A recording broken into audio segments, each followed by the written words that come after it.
எவ்வளவு ஆசையாக ஓடி வருகிறேன். நீ ஓடிக்கொண்டிருக்கிறாய். நான் பெரிய ஜமீன்தார் மகனாக இருக்கிறேன் என்று ஏழை குடும்பையிலே பிறந்தவள் நீ என்று உன்னுடைய தாய் தந்தையும் வெறுத்து விட்டார்கள். என்னுடைய தாய் தந்தையும் வெறுத்து விட்டார்கள். அதனால் கூடாது. உயிரை போனவும் செய்ய ஒன்று கலந்து எப்படி தெரியுமா? எப்படி கடவுள் நினைச்சால் மனநாள் கொடுத்தால்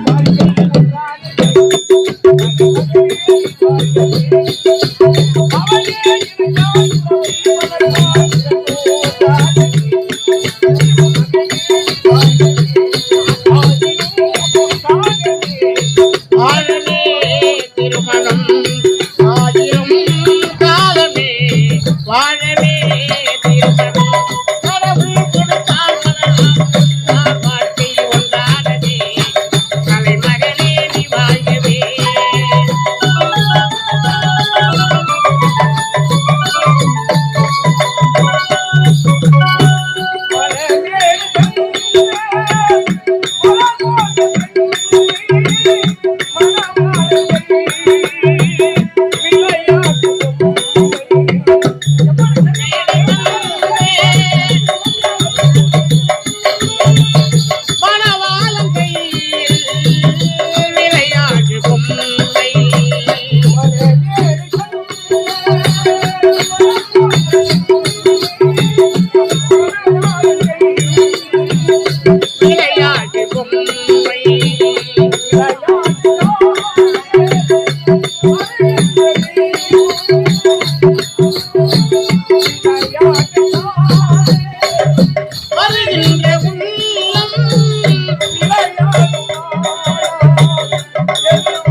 ஒன்றோடு ஒன்று கலந்துவிட்டோம். நம் தாய் தந்தை இருவர்களும் நம்மை பிரிக்க நினைக்கிறார்கள். அதனால் முடியாது. பாண்டிய நாடு அந்த நாட்டுக்கு சென்று திருமணம் செய்து முடிக்க வேண்டும்.